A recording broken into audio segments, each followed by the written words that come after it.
Good evening, and welcome back to the 16th National Black Writers Conference. Thank you all for being here tonight. Please tell us where in the country you are tuning in from in the chat, and what's your favorite moment so far from the conference? I'm curious, and I'll look at the chat after I'm done with the introductions. My name is SHARIYF, and I'm pleased to be your host for the conference Summit Keynote tonight. In fact, I have been waiting for this moment all week. I am the Senior Director of Literary Programs at PEN America, a writers' organization standing at the intersection of literature and human rights. For the last 100 years, the core mission of PEN America has been to defend the freedom to write and free expression here and abroad. I'm extremely lucky to oversee a dynamic portfolio of programs that share these common goals: celebrating literary excellence, recognizing the role of writers as literary citizens and pillars of our society, and engaging with an inclusive community of authors at all stages of their careers. If I may, I'd like to share what's on my mind today because it has become such a huge area of concern and worry for my colleagues and I: book bans. Today, books in the US are under profound attack.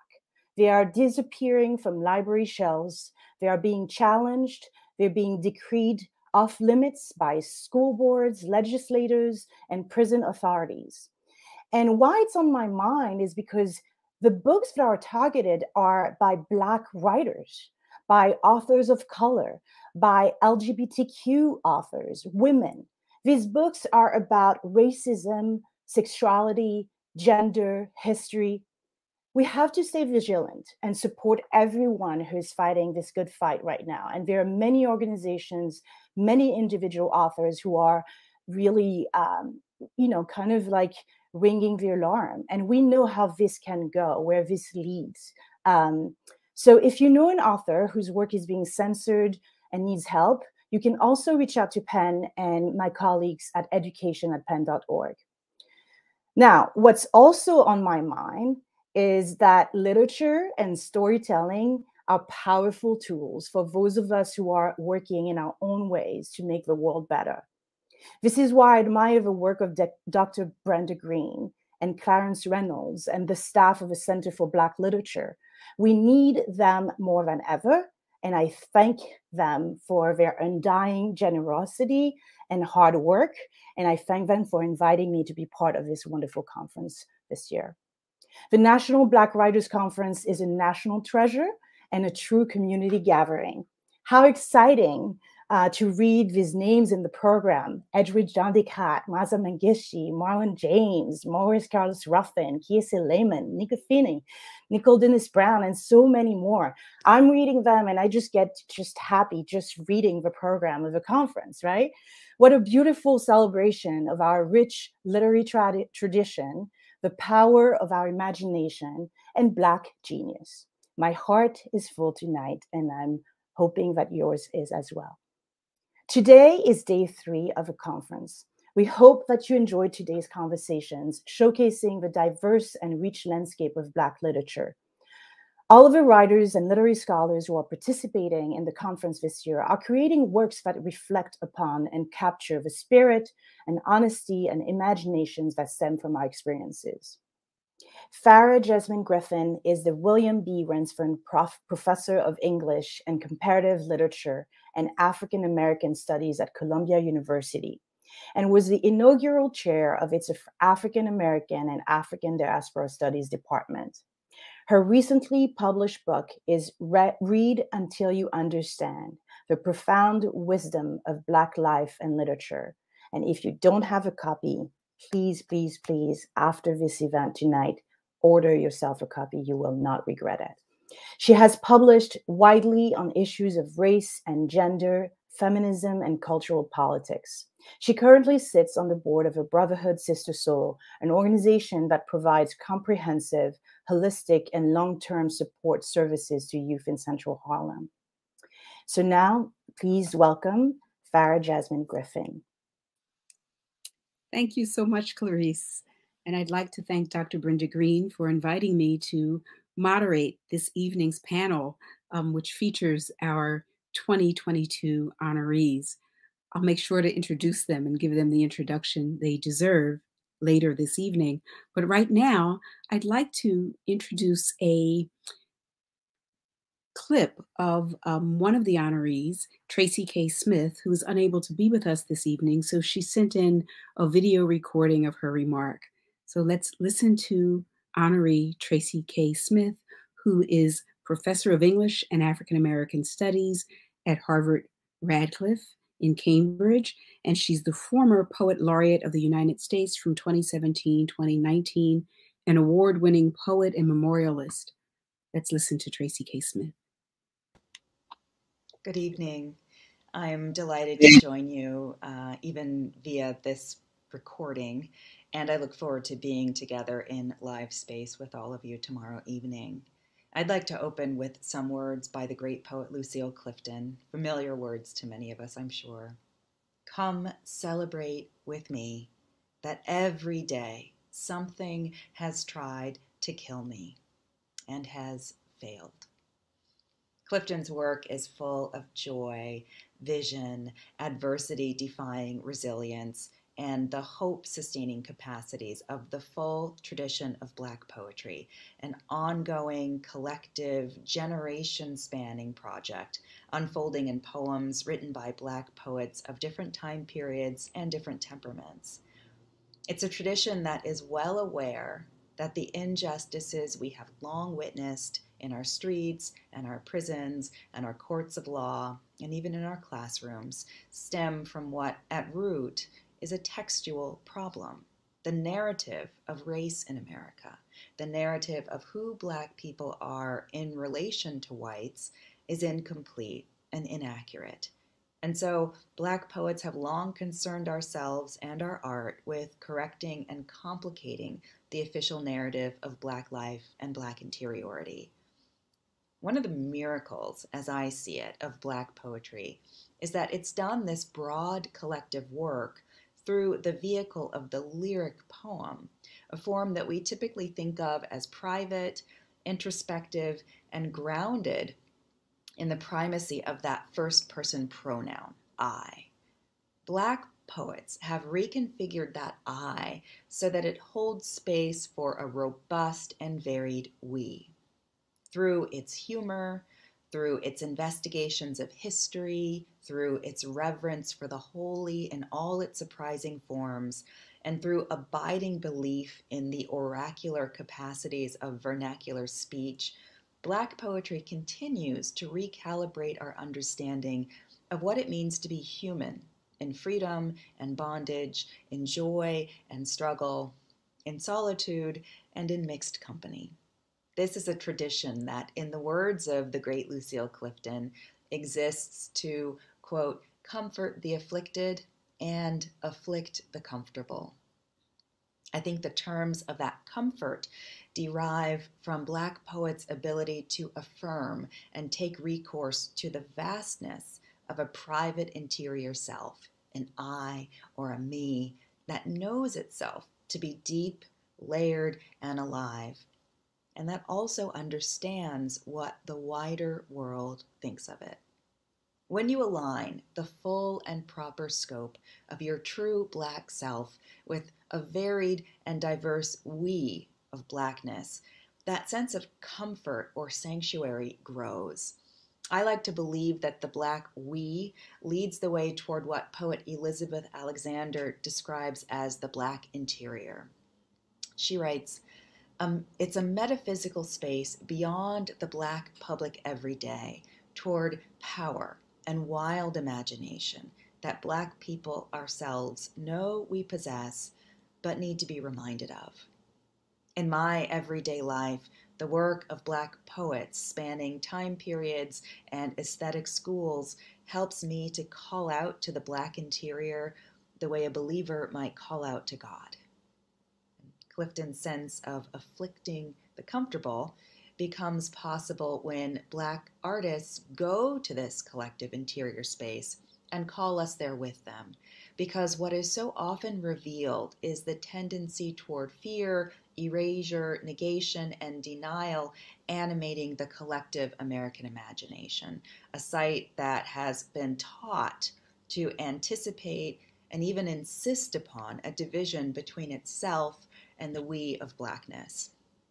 Black literature, which celebrates Black life, Black spirit, Black joy, Black survival, and reminds us of our dire and ongoing relevance to the project of America, is at once a site of mourning, protest, and grievance, and also a vessel for the joy, knowledge, remembering, and deep feeling that comes with having survived.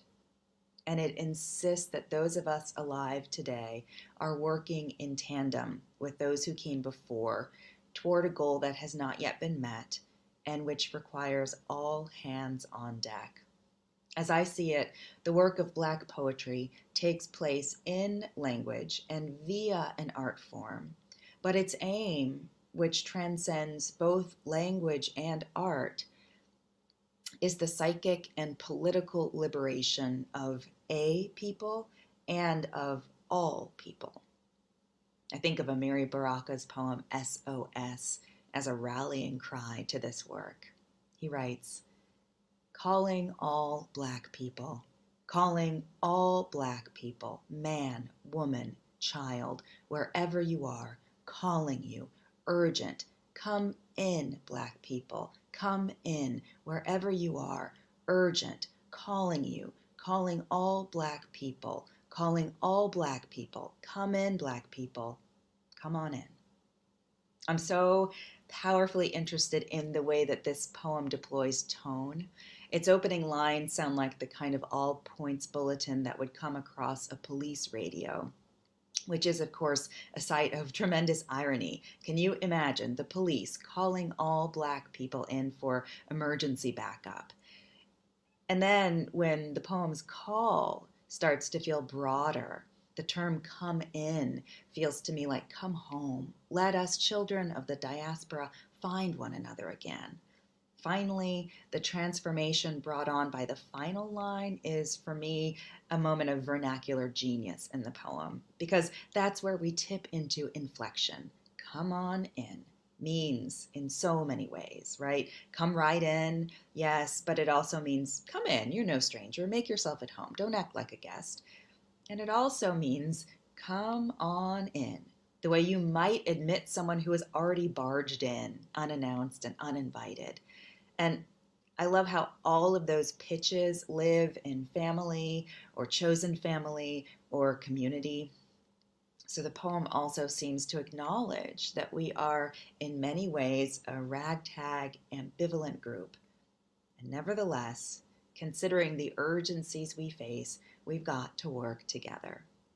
I'll close with a brief poem of my own, which I wrote in the summer of 2020 when Princeton University, where I taught for many years, finally decided to acknowledge and distance itself from the violence of Woodrow Wilson's legacy by removing his name from their School of Public and International Affairs and also from an undergraduate residential college. This poem is called Found Poem because it's built of language that comes from an essay that Wilson himself wrote in celebration of Robert E. Lee. I wanted to hear another perspective. I wanted to push against that problematic vein. And this is what emerged for me. Found Poem. It is not necessary to recount his achievements, those things done, not done, in order to serve a simple end. I think it says something that it should have taken so short a time for the whole nation to see the true measure of this man's life. If you love a country that does not, was conceived not to want you, I want to remind you, we live. We live. Turn your faces and your hands likewise to the task of life. Deep color, ardor of blood. Thank you.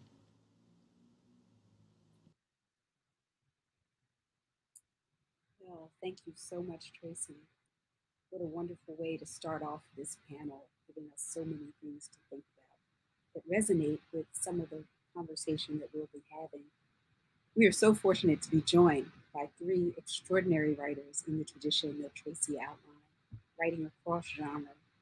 Herb Boyd is an award-winning author and journalist who has published more than 20 books and countless articles for national magazines and newspapers. His most recent book is Harlem Renaissance Redo. His book, Black Detroit, A People's History of Self-Determination, received several awards, and his other books include The Diary of Malcolm X, Al-Hajj Malik al-Shabazz, which was published by Third World Press and co-edited with Malcolm's daughter, Reyes Shabazz. In 2008, he published Baldwin's Harlem, a biography of James Baldwin, and he is currently working on several other projects. Herb Boyd has been inducted into the Literary Hall of Fame for writers of African descent, Madison Square Garden Hall of Fame as a journalist, and the National Association of Black Journalists Hall of Fame. He lives in New York, in Harlem. He will be joined by Jacqueline Woodson, the recipient of a 2020 MacArthur Fellowship and the 2020 Hans Christian Andersen Award, the 2018 Astrid Lindgren Memorial Award, and the 2018 Children's Literature Legacy Award. She's been the ambassador for Young People's Literature, and she was named the Young People's Poet Laureate in 2015 by the Poetry Foundation. She's received the National Book Award for her New York Times best-selling memoir, Brown Girl Dreaming, which also won a number of other awards, including a Newbery Honor and the Coretta Scott King Award. She wrote the adult books, Red at the Bone, which was a New York Times bestseller, and another book, a 2016 National Book finalist. She's the author of dozens of award-winning books for young adults, educators, and children. She has many, many more accolades that you can read about in the program. And finally, we are fortunate to be joined by a guest speaker tonight, MARITA Golden, who is the co-founder and president emerita of the Soralia Thurston Richard Wright Foundation. She's a veteran teacher of writing. She has served on the faculties of the MFA Graduate Creative Writing programs at George Mason University and Virginia Commonwealth University and a number of other prestigious schools. Her novel, The Wide Circumference of Love, was nominated for an NAACP Image Award. Her other books include the novels After the Edge of Heaven, the memoir, Migrations of the Heart, Saving Our Sons, and Don't Play in Sun, One Woman's Journey Through the Color Complex. She is the recipient of the Writers for Writers Award presented by Barnes & Noble and Poets and Writers, and the Fiction Award for After, awarded by the Black Caucus of the American Library Association. Please join me in welcoming Herb Boyd, Jacqueline Woodson, and MARITA Golden. Hello, everyone. So good to see you. MARITA, I almost called you MARITA Bonner because that's okay. I'll take that too. How many MARITAs do we have in the tradition? I was trying to discover another MARITA, especially a Black woman. A Black woman who's also a brilliant writer, but no, there is only MARITA Golden. Hello, everyone. Thank you for joining us this evening. And to Jacqueline and Herb, congratulations on being honored at this year's conference as well. So I thought I'd give you a chance, I'd start off by giving you a chance to just reflect a little bit on the conference's theme from your own vantage point, the beautiful struggle, Black writers lighting the way. I'm asking you to consider how Black writers, yourself included, document struggle and persistence while also lighting the way for overcoming the obstacles that confront us, how we survive in a racially constructed society. Would you say that this is an apt description of your work? And if so, how do you accomplish it? And why don't we start with, we'll go autobiographically. I mean, we'll go not autobiographically. Alphabetically? Alphabetically. Okay. Biography alphabetically. We'll go alphabetically. So we start with her boy. And that's about the only way I could be up front, alphabetically speaking. That's good. What a moment, and to be joined by my my partner, HarperCollins, Jacqueline, and of course MARITA. We go all the way back to Frederick Douglass. No, not that far back. I go back that far.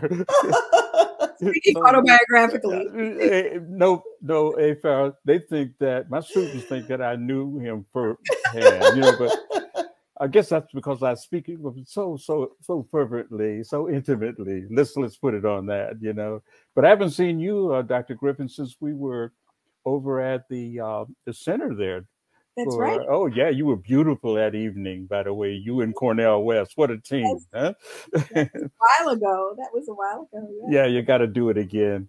Yeah. And of course, Ilyasa, who you mentioned you're joining me in an enterprise, one of the books, The Diary of Her Father, which was an occasion experience with some difficulties. And but we'll set that aside and let's look at accentuate the positive, here. In the sense that I think we've gone full circle with me being here. I was at the first one, you might say, 36 years ago with we call him JOK, with the John Oliver Killings, when they started the thing in 1986. And then, of course, a year later, he was gone. He made his transition. He joined the ancestors and went off to glory. But before that, and certainly mostly responsible for me hooking up with him was my wife, because she was working with him on his book, on a project. And I had just arrived back from Margarita, a little small island off of Venezuela, where I had been working on a great American novel, which kind of bombed out. That never happened. But it was an opportunity to come back to Harlem again.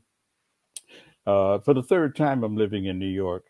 I arrived here first back in the 1960s, and at that time, the whole beatnik thing was going on, out of the 50s into the 60s. That's where I met Amiri when he was Leroy Jones. It was so good to hear Tracy invoke his name and cite and recite that poem, parts of that poem. And of course, he was just an extraordinary artist in every sense of the word. This is a remarkable individual. And every moment I spent with him was like an education. In fact, today has been an education for me. I've been all day here at the conference. I started off in the afternoon at 1 o'clock. And for the breaks in between, Dr. Griffin, I've had an opportunity to refresh myself and come back and be ready for this moment. But just like the names, it's almost like being in a graduate seminar, with all these individuals, with Jelani and with Chanel Joseph, with Sherry, hanging out with Marlon James, spent time with him, to say nothing of, some of Eddie Glaude earlier. Was the interview that Brenda did with Eddie, and that was like very, very informative.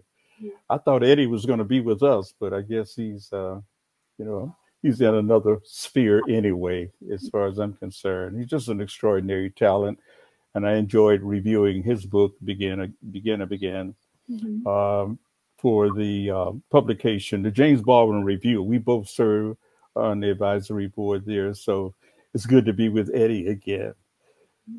But I say what I mean by going full circle, gang, is that from 1986 to this moment, and with John Oliver Killings, and you can talk about him in terms of all the themes that we've invoked this evening. He's emblematic. He's reflective of all of those particular things, and where the convergence of art and politics. Just the other day, I wrote a piece on Danny Glover, and and then reflecting on all the Academy Awards, the smackdown there, as well as the smack attack, you know, on Chris.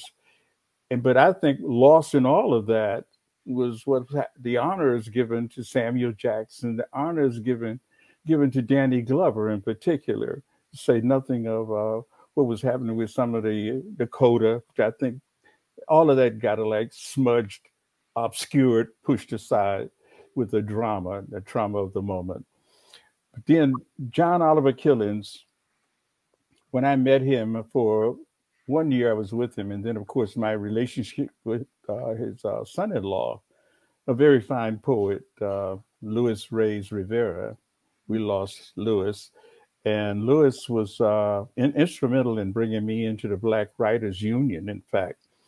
Matter of fact, as he was going out the door, he was bringing me in. And we formed a relationship. And going to Brooklyn, I never missed an opportunity to spend time with Louis. He's just a remarkable poet himself. And on top of the music, like very few people. So that connected me again with John Oliver Killens. Of course, spending time with Dr. John Henry Clarke. You have to keep in mind that the two of them, a lot of people don't know, that the two of them worked together to put together the Constitution, or the bylaws of the OAAU, the Organization of Afro-American Unity. In fact, Dr. Clarke told me they did that on his kitchen table, you know, working with John Oliver Killens. That's the kind of individual he was, and that ability, that versatility that he had. And all of his books, my goodness, I think Keith Gilliard, who is a fantastic writer himself and did a remarkable autobiography of John Oliver Killens, and some of the things that he struck there resonates for me very well because of going back with my relationship and having that opportunity to be with him and to read his books. I mean, Sippy, my goodness. And then we heard The Thunder, which of course is my favorite in terms of the African-American soldiers during World War II, particularly in Australia, and the kind of racism that they encountered. All of that, you know, he began to capture the Southern experience through Sippy. Youngblood, they figured Youngblood is considered his #1 book. I always like Cotillion, particularly the character Lumumba in the Cotillion, to say nothing of Great Getting Up Morning, the biography he did on Denmark, BC. And of course, one of the last books he did was on Alexander Pushkin. Right. And of course, I was reminded of what's going on right now in the Ukraine and some of the stuff he had to say that time about the Russian history and the connection that Black people had with that. A lot of people don't know that. But anyway, that's the kind of corpus. This is the kind of collection of books that reflected his involvement with the themes of the day. Mm-hmm. And that integrity that he brought was just matchless from a political and artistic standpoint. I mean, even when they had Odds Against Tomorrow, the film out there, his name was like put on there as the author, but it's a very complicated situation with that film. But again, it's consistent with the kind of political perspective that he had and the whole ultra Black nationalist that he was. Right. So I'm so honored and to say quickly how much to be given an award in his name.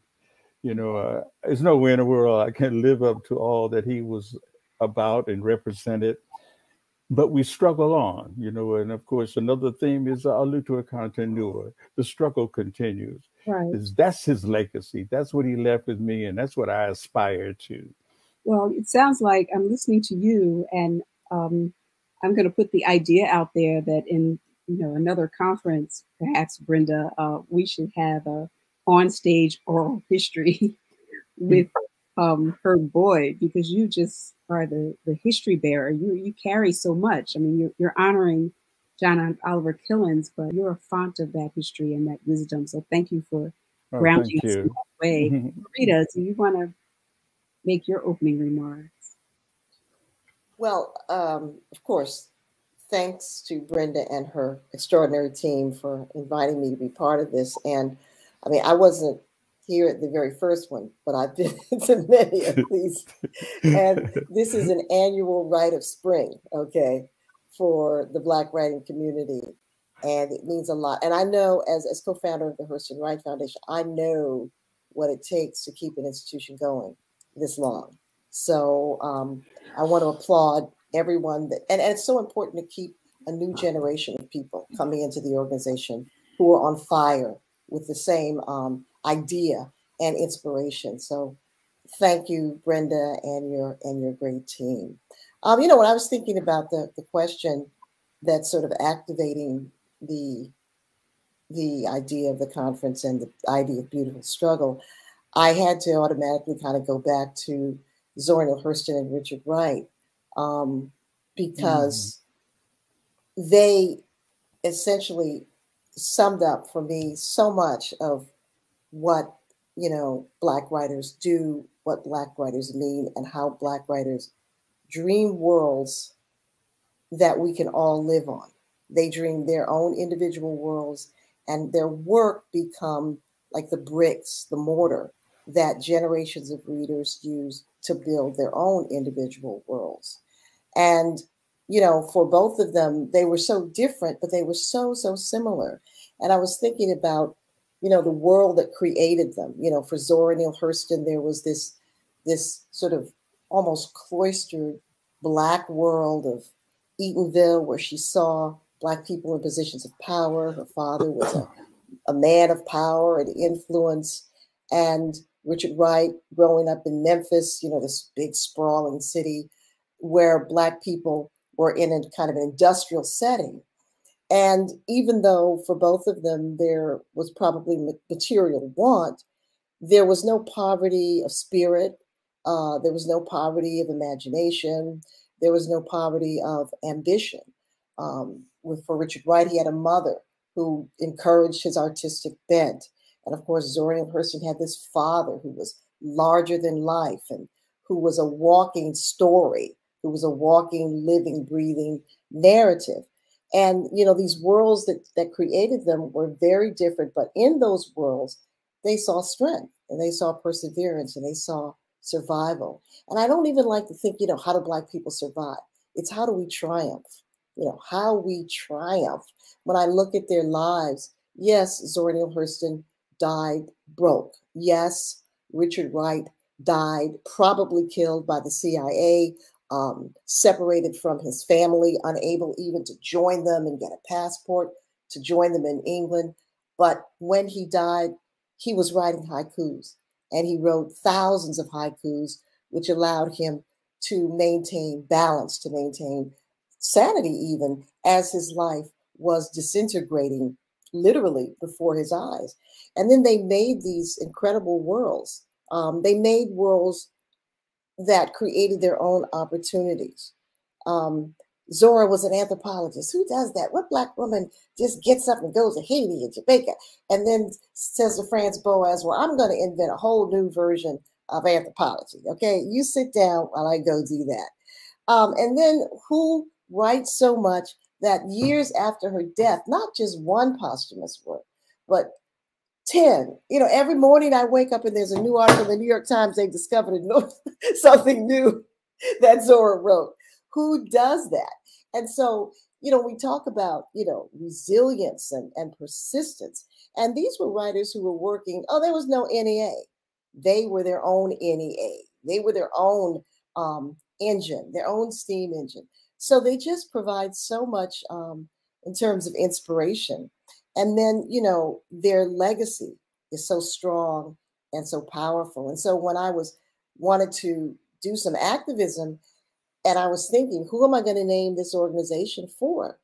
I had to name it for the two of them because they synthesize Richard's fire, you know, Zora's humanity. And we need both of those as a beautiful tapestry to understand our story.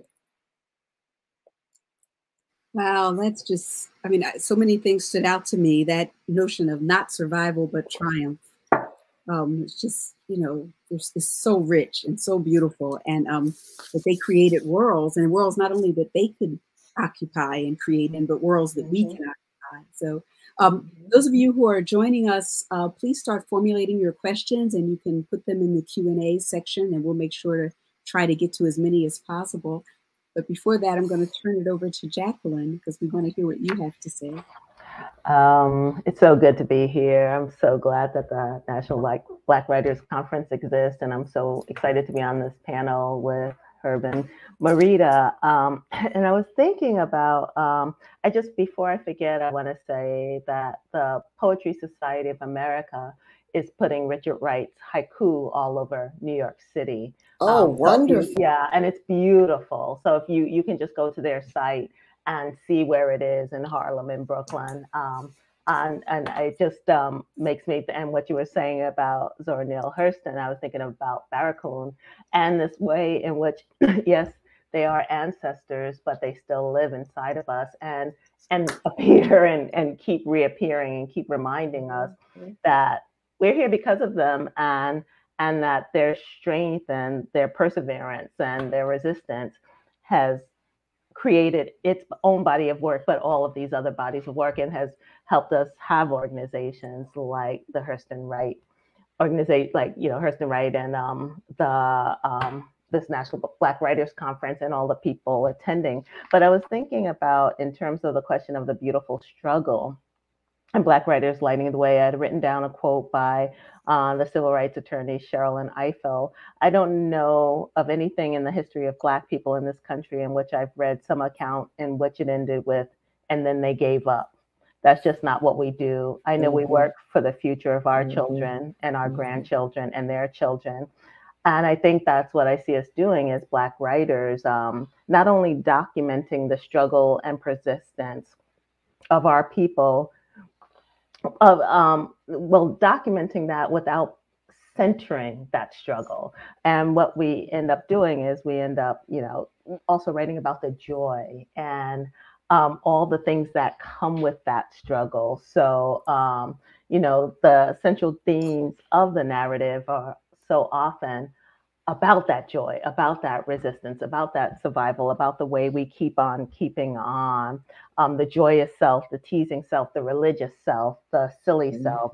And I feel like for myself as a writer whose primary audience are young people, what I want them to know is that they were born with the tools for survival, and the way that our ancestors have shown us that we were born with those tools, and that because their parents had those tools and their parents had their tools and their parents had that none of us would be here if that wasn't the case. And I think this is why I love the theme of this conference so much, because this struggle has and continues to be a devastating struggle. But in the devastation, there has been a constant thread of beauty, and again, of perseverance, of persistence, of resistance, of joy. And for me as a writer, knowing that I write because, Mr. Boyd is here, because Ms. Golden is here, because Dr. Green is here, that all these people have come, because of Toni Morrison and and James Baldwin, all these people have come before me and have paved this way. And I think that's what I don't want our young people to lose, this deep history, because I think not having the history leads to an uncentering of the self, and that's so important for me, and that's why I'm here. Can I just share something? I thought it was so apropos and so perfect that we framed this discussion by talking about banned books and how it's impacting our writing community. And if it's impacting our writing community in this way, it's denying our culture and the world culture something. But I took my my granddaughter to the bookstore last Sunday, and I said, okay, go get a book. And within 2 minutes, she came back to where I was, and she had the young readers edition of Never Caught, the story of Ona Judge. I said, oh my God, it's working. It's working. Everything I put into your little head, it's working. So I did a blog that's coming out next week about this whole subject. And I think perhaps in this time, the most revolutionary thing we could do is buy some books. and keep writing books. You know, every morning I wake up, what would Frederick do? What would Ida do? Well, they do what they did the day before. That's right. You think about the conditions under which they did it too, you know, that they, and I love that quotation, Jacqueline, from Sherlyn Eiffel, that at no point did they say, we're just going to give up. At no point. So that kind of leads me into the next thing I want us to think about, because, you know, what would Frederick do? What would Ida do? What did Richard do? Richard wrote haikus, right? That we are a continuation of them. Our struggle is a continuation of their struggle, but there are things that are very specific to our time, just like there were things that were specific to their time. Are there specific challenges or obstacles that you see us confronting as a people, but also as writers in this moment that feel, that might resonate with the past, but feel in some ways unique to this moment? Or are they just a continuation? Is it the same old, same old? And why don't we go back to her to start us off? I think that, let me unmute here first, okay? I think it's a combination of things in terms of that, this resilience you're talking about, that it's consistent, the continuum, you know, from one generation to another. At an earlier panel, a number of these issues came up, and we had some brilliant responses to them. And I was being the reporter again, you know, kind of copying down the notes, and all these young people, these fascinating ideas, you know, particularly on Afrofuturism, is something I've been dealing with. Octavia Butler all the way back, you know, Samuel Delaney. They talked about the whole comic book tradition. All that's a part of our literary legacy, the canon that we have. And they were trying to understand how these genres come together, and then the roles that we play in them. How do we expand them? How do we begin to push those borders, you know, get ourselves involved in other kind of adventurous tasks as writers? Well, see, I'm a journalist too. And so I write almost constantly. There's always stories out there. I mean, I was just looking at the news today, a 12-year-old shot and killed. You know, that's the kind of, the police situation, of course, is one thing, but the violence in our own community, that's another thing we have to contend with.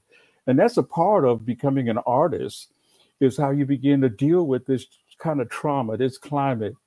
Say nothing of, you know, what's going on globally, but what's in your neighborhood, how you deal with that. And one of the strengths I think we have is a kind of collaborative tendency of us working together.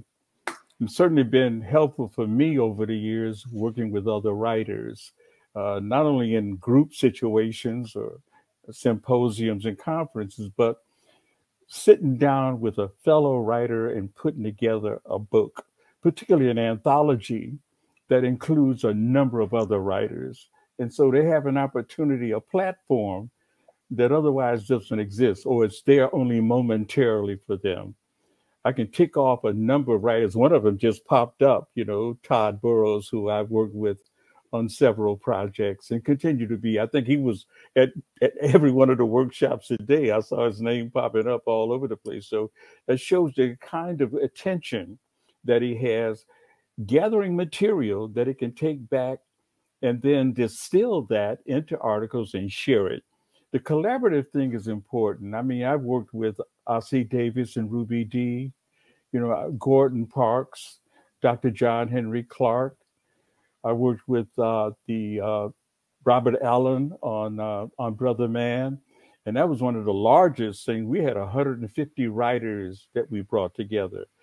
And I'm glad to see, you know, Pharah, that kind of thing continues with Ibrahim Kandi and with Keisha Blaine, what they've done with 400 Souls, or the whole Nicole Hannah Jones and the 1619 Project.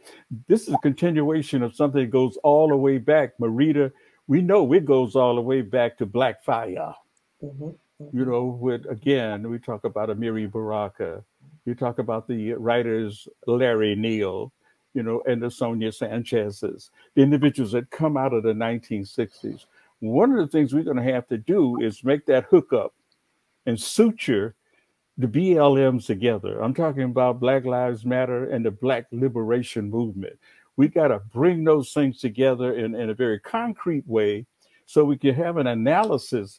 We understand exactly what went down in the 60s. We still haven't had a thoroughgoing analysis of the strengths and weaknesses of that struggle as we did with the 1930s. So it's almost like every generation we have an opportunity to look back in a kind of a Sankofa tradition. You know, we face forward, but we look back. In other words, past is prologue. I love that. I mean, and you know, you just, one of the things you said, I hadn't even thought about this, because one of the thoughts I was thinking of was genre and how we all are engaging in different kinds of genre.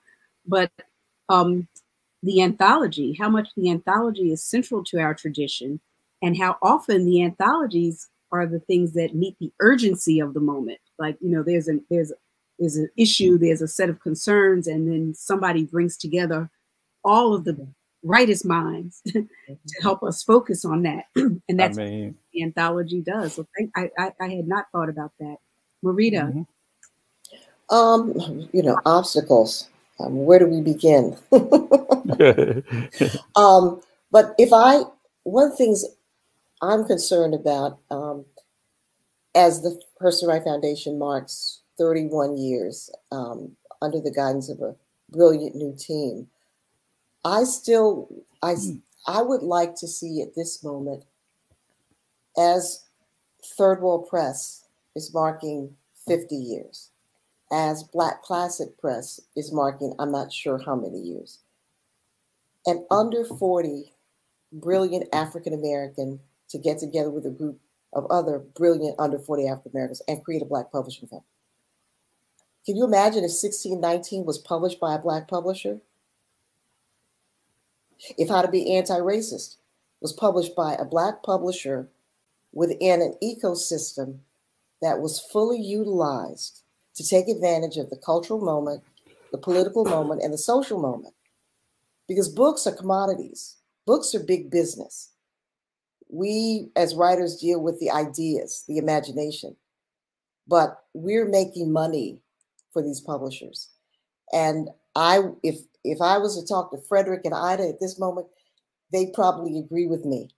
Where's the under 40? And I specifically say under 40 because there's a genius, there's a brilliance that younger under 40 Black people have because of the intersection of politics and technology and everything. So I'm not going to say it's an obstacle, but I do think that this issue of institution building and really controlling our words, our work, is crucial. That for me is the next frontier. When you look at the way that the school system diminishes the intellectual and imaginative capacity of so many of our young people, it's absolutely amazing that we're not only in a Renaissance flowering galaxy explosion of Black writers, but I'm talking now about controlling, as Marx would say, the means of production. So that's the obstacle I see. That's the next frontier that I would like to be dealt with. So there are two things. I mean, there's so institution building. These are some ideas that people need to grab and run with, and we can help them, particularly the under 40 generation. And you're so right. These books that immediately hit the bestseller list and shape the conversation. What would it mean if that was coming out of Black publishing houses? So you actually have taken us from obstacle to opportunity also, which we'll come back to. Jacqueline. I just want to second that. I think about when you think of the royalty rates that writers get for their books, they get 10% of 100%. And so that other 90% is not going to us. And when you look at a book that hits the New York Times bestseller list and then is also published in other countries, and all of these ways in which money is earned for publishers and not coming back into the Black communities, I think that's a really important point. And I also, I think it's interesting. When I think of obstacles, there is that head scratching that goes on in this position of being a writer. Like, wait a second, it is a business. And what does that mean in terms of integrity? And what does that mean in terms of getting the stories into the hands of people who need them? And there is such a power in those words, which speaks back to the reason why there's so much censorship going on now. And of course, we know that the thing about the censorship now is it's legislated.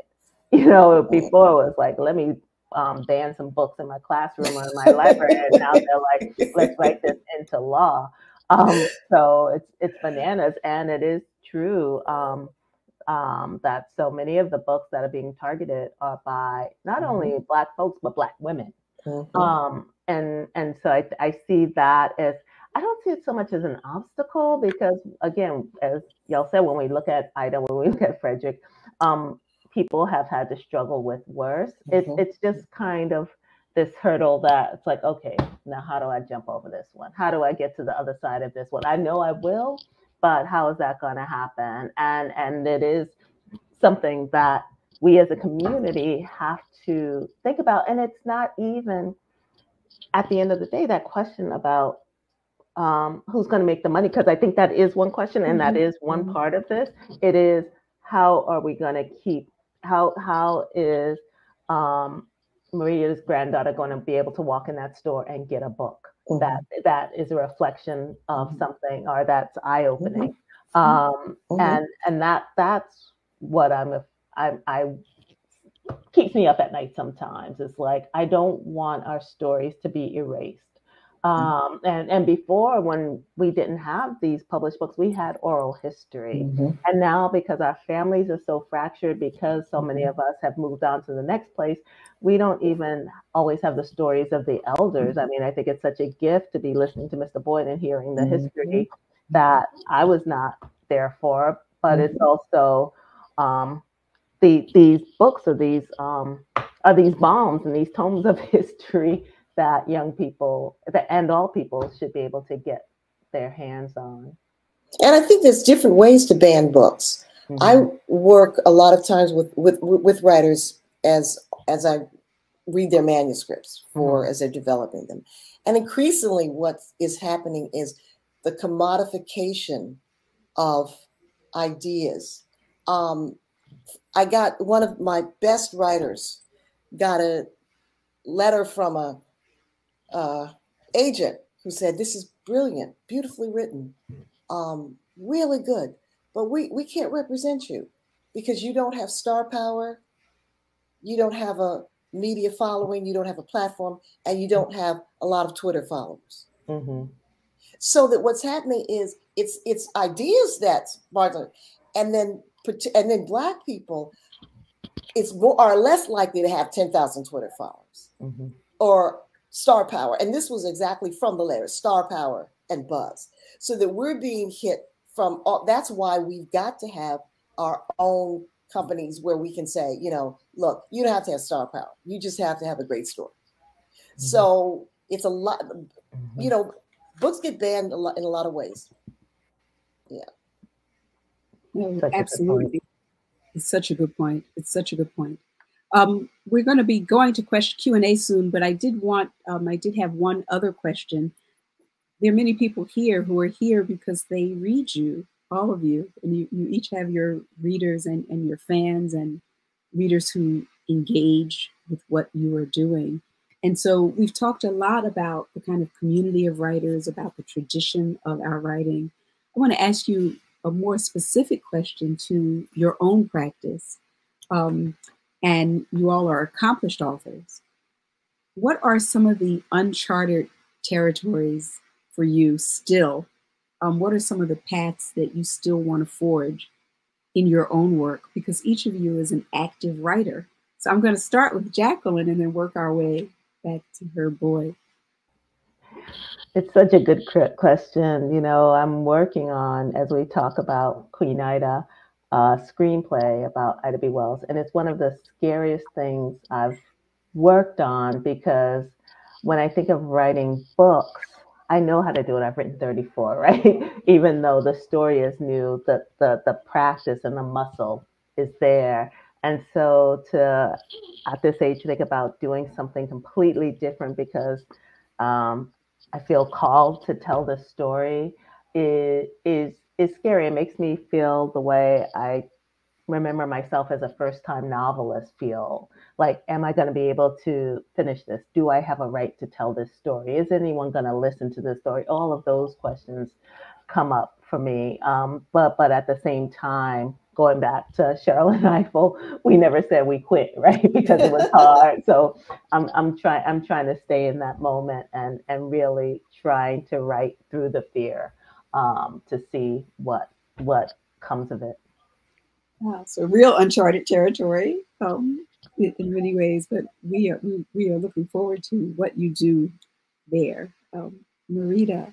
Well, I always tell people that I work with in my writing workshops, if you're not writing something that scares you, you're not writing anything worth reading.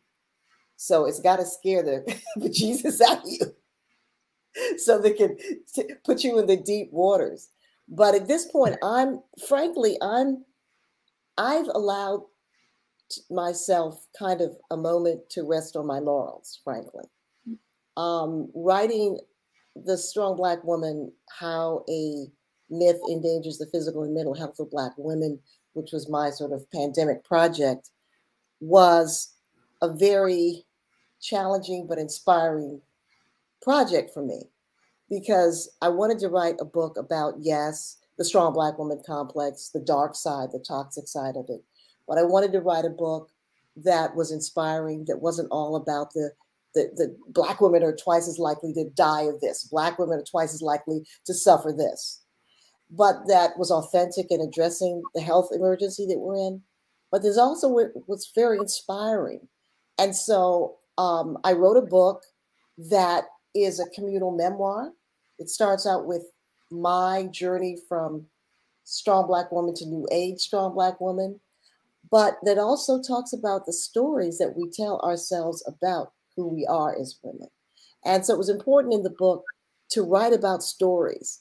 So I wrote about my father telling me about George Washington Williams, the first Black historian of our experiences in the world, and how my mother told me when I was 12 that I was going to be a writer, and how those aspirational and addictive stories affected my mental health. And when I was figuring, how do I do this? I'm not a doctor. I'm not a therapist. I accessed my instinctive storytelling voice. And the book ends with a short essay about Their Eyes Are Watching God. This is a book about mental health. But I'm writing about how Janie Crawford, having read the book to write this book, read the book for the umpteenth time. Oh my gosh, Janie Crawford is a new age strong Black woman because she privileges joy. She learns to love herself. She learns to trust her instincts. And so it was deeply, deeply satisfying for me to write a book about the strong Black woman complex, about health and statistics and Black women going into therapy, and to end it by talking about the horizons that inspired Janie Crawford to walk toward in her life. So I'm resting on my laurels. I don't know what I'm gonna do tomorrow, but you have earned that right. You have earned that right. Before I go to Herb, I want to ask you a follow-up question there. Could you have written that book at any other point in your life? No. I think that you grow into the ability to tell certain stories. And it was inspired by the fact that I learned that I had 2 silent strokes. And silent strokes are, bam, you have a stroke and you're not even aware of it. And because I created this image of myself as an invincible, strong Black woman, because having seen my parents die in my early 20s, I decided I'm going to meditate, I'm going to walk, I'm going to go to the doctor, I'm going to go to the therapist, I'm going to outlive my parents. And then I found out that I'd had these 2 silent strokes. So that chipped away at my image. And I think that there was a certain journey that I took myself on you know, as well as the readers. So each book, I think, does come, at least for me, out of the person that I am at the moment that I'm writing it. I couldn't have written it at any of, and a lot of the writing of the book is affected by the fact that I was on lockdown. The fact that people were in the streets protesting the murder of George Floyd. It was a particular moment as well. So, yeah. Thank you. For uncharted territories, places you still want to go in the writing.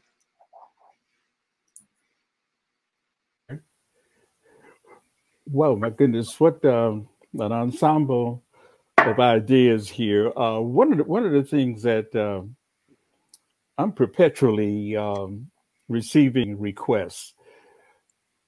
Most of the books, I've got 28 books now, trying to work on 29, and that's Malcolm X and the CIA.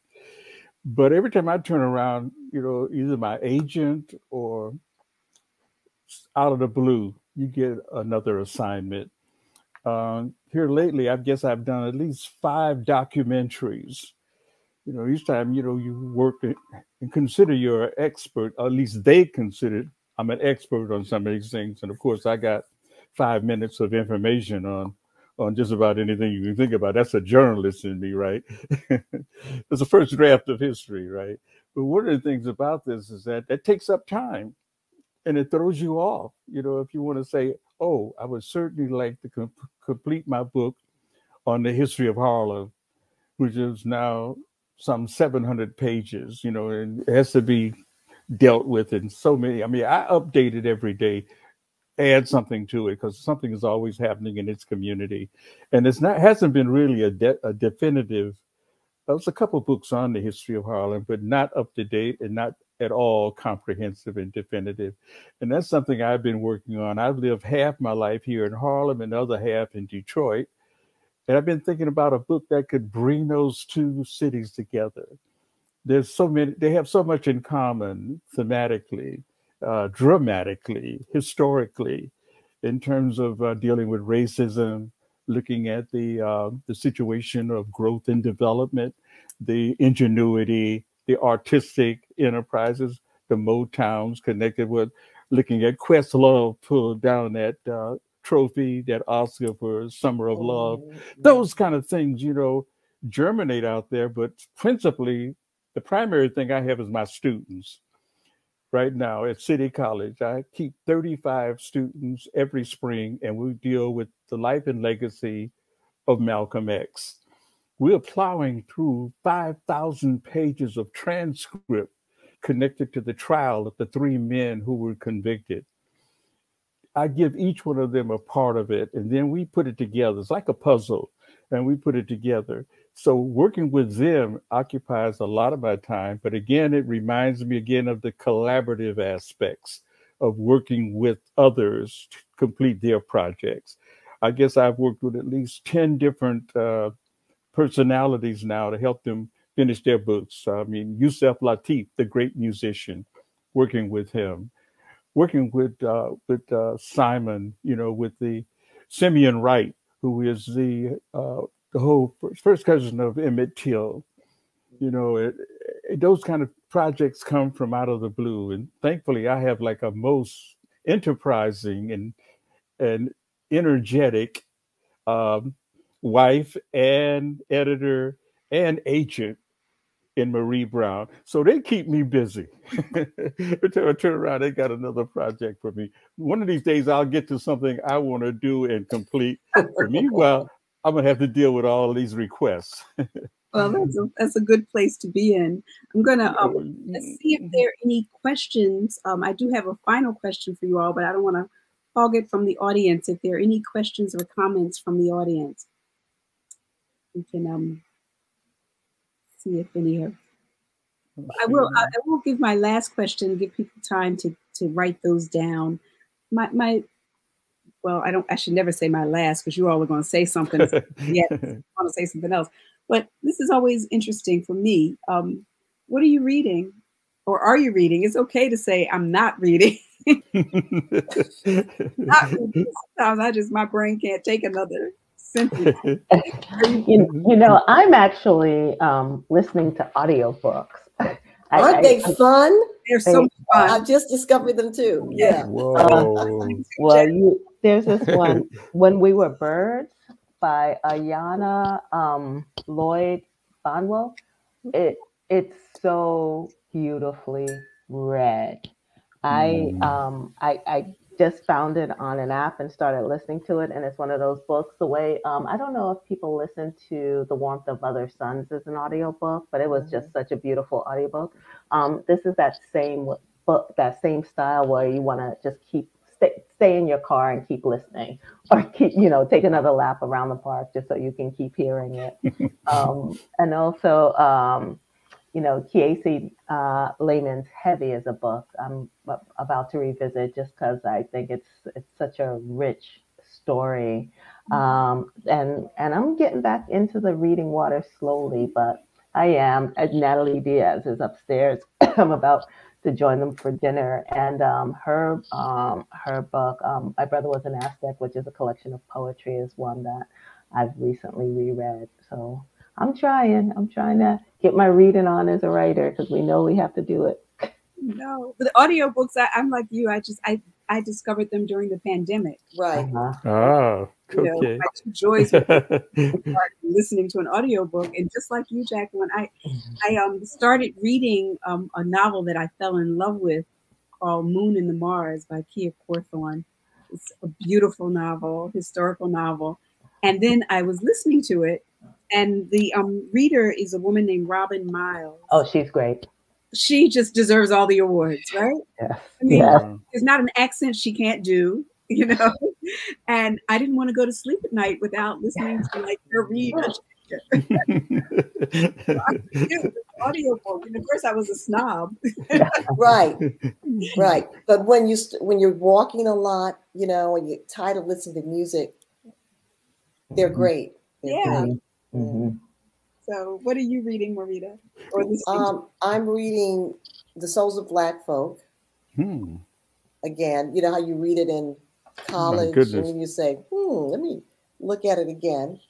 And I recently read a beautiful memoir, Beautiful Country, by Julie Wang, which is about coming to America and growing up in Chinatown as a Chinese immigrant. And I hadn't read a book that really captured the psychological burden of when people immigrate to this country and are so deeply marginalized, when they have to live in the shadows, and what that does to the children who grow up in America. And she found her solace in the library. And a beautiful book of poetry called Obit by Julie Chang. And it's they're poems about her father suffering with dementia and her mother dying. And each poem is written like an obituary, like you would read an obit, a column in paper. Just extraordinary, absolutely extraordinary. So that's what's on my bedside. Okay, so Jacqueline and I were fiercely right. And we weren't going to add anything, but we definitely are going to add some things. Herb, how about you? Well, my goodness, every time I turn around, I got another book tree in my house. The books come in for me to review. And I've been reviewing books for years. And just to look at the pile in my office, is absolutely distressing. But anyway, I have to put together a collective. I can't spend too much time with just one, because if you do that, then you're ignoring the others. So I've kind of find a way, again, this whole word I've been using this evening, in terms of a collaborative process, combining things in order to minimize, and also to satisfy, a number of other people out there who really thrive and hope that you get review their book. I got a call the other day from a young man. He's probably checking us out this evening. And I won't mention his name, but he'll know who he is. He called me and he was stunned that he was able to get me on the phone. He says, man, all the stuff you're doing, you actually got time to talk to somebody? I say, who are you? He started explaining who he was. And I say, what you're doing is very important because you're trying to connect. You're trying to do some things. He's working on a project, trying to do his own research. I got another email came today from a young student. I'll be speaking out at the University of Missouri later this month. And one of the graduate students out there is working on a project, and he heard about it, and he wants to do a thing on Carlos Cook. And Herb, you know anything about Carlos Cook? I said, well, hey, I hung out with Elombe Brass. I gotta know something about him. And I quickly referred him to Elombe's son, Sinke. And Sinke and I worked together on Elombe's selected writings and essays. That's another one of those projects that came out of the blue. Somebody saying, well, here in Harlem, I can walk the streets. This afternoon, I was walking the street and I met one of my friends, Lamar. I hadn't seen him in 3 or 4 years. He'd have moved to Atlanta. So we're talking about it. And to meet Lamar is mean that you got a half an hour of history coming, brother, on Bumpy Johnson. You know, he got, I mean, he just loaded with information. I say, Lamar, hold up, baby. When you going to do your book? You know, you're telling me all this stuff. And he's been so informative over the years, but that's that's part of my life. Moving through a community that I'm well known because of the Amsterdam News. That's what they called me, Mr. Amsterdam News. Now, Les Matthews, the late Les Matthews, will probably take exception to that because he was Mr. 125th Street.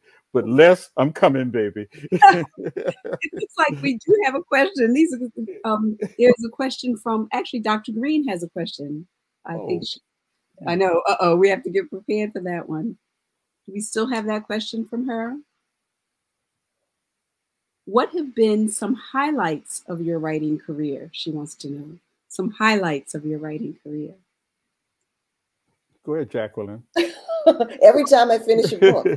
Yeah, exactly. No, I mean, I think someone asked me when I was writing my most recent book, what was the most exciting or satisfying part of it? And when I thought back, I really thought that all of it was exciting. I mean, that is, when you really look back and think about what is required to write a book, how you have to put it together like a puzzle, how you have to listen to your intellect, your heart, your soul, your dreams. Each day, there's a new decision you have to make. That is a thrilling, absolutely thrilling journey. We tend to think of it as work, as a problem, but I think that when I really think about it, all of it is quite satisfying. And I do have to say here, I have to plug myself, a new edition of my book, Saving Our Sons, has been released by my publishers with a foreword by Nathan McCall and a great endorsement from Haki Madhubuti.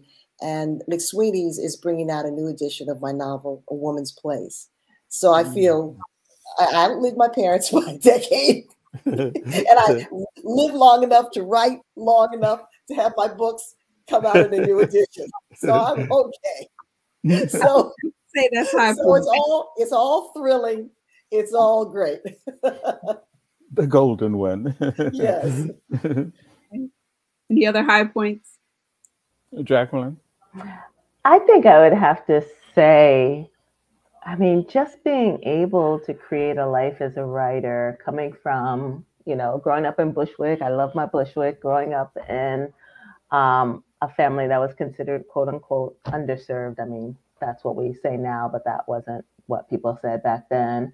Growing up as a child of the Great Migration and all the ways in which I got to this point, I feel like I still look at myself in this moment of being able to tell stories for a living and kind of want to pinch myself. like how did this happen? And so even though it is definitely a beautiful struggle, it is such a highlight to be sitting here, all the people I've met because of my work, all the great minds that are doing the work, the conversations I've been blessed and gifted enough to have. Like, I think the list of highlights is long, and I think about my 12-year-old self, and it's unimaginable, right? And yet here I am living it. So That's what I would say. There's actually a follow-up question for you, and then we'll go to Herb Boyd about the highlights of his career. Mm-hmm. Follow-up question for you, Jacqueline, is someone says, if possible, can you tell us more about what you're writing on, about Ida B. Wells Barnett?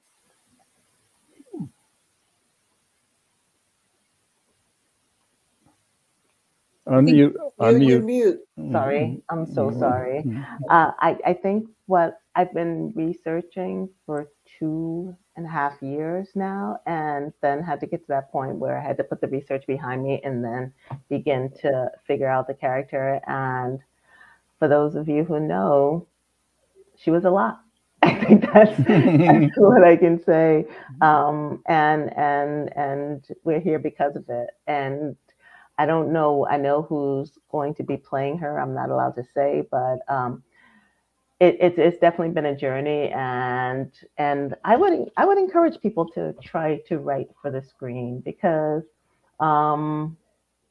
it's an interesting journey to be on, to have been such an isolated writer, and then to have lots of people in my ear and have to learn how to negotiate that space and keep what I hold dear and true in place has been an interesting journey. So I wish I could say more. Ask me in 2 weeks when I've finished the script, and I'll be able to say more.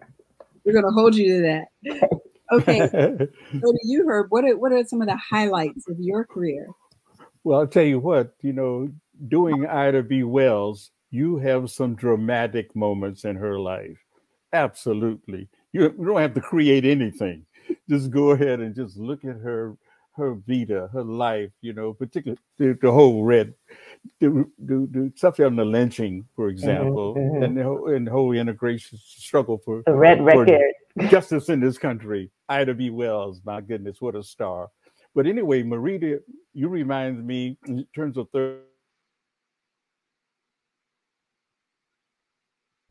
Is that just mine, or is that? Oh, no, I think he froze. He froze, yeah.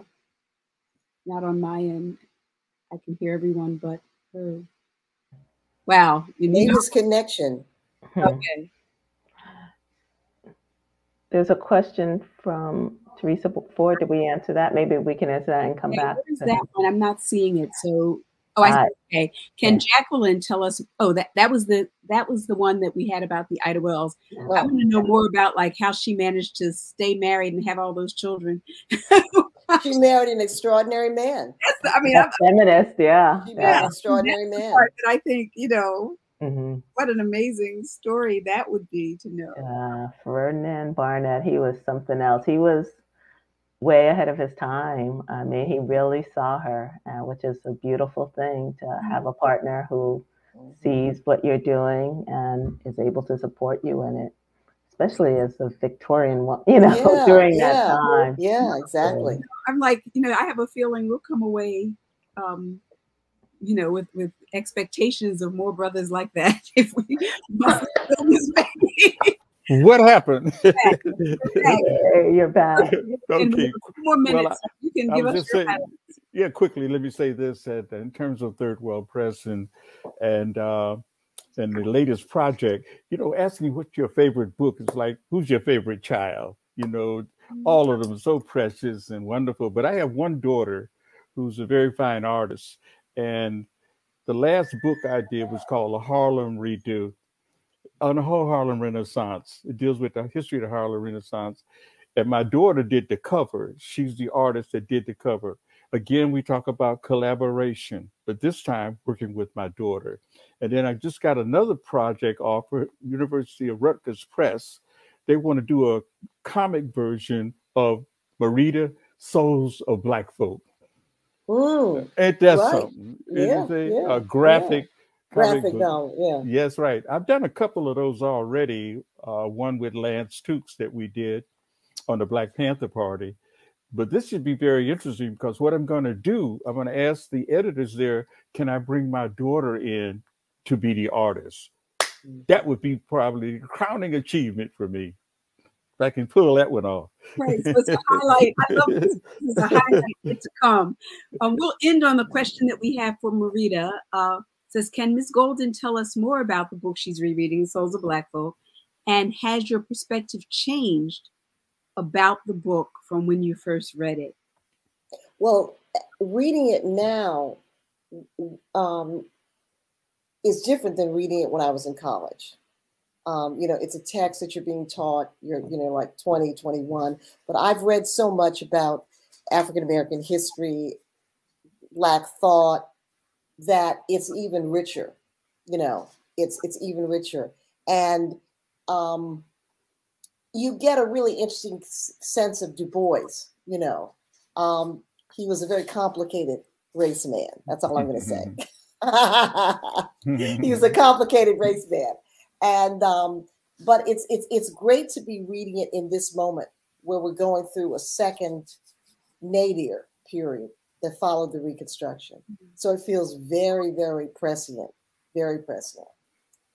Well, that's a good place to end, because we think about the ways that we can learn from history, how it informs our current moment, what that thread is, that thread line through, which we've heard tonight you all talk about.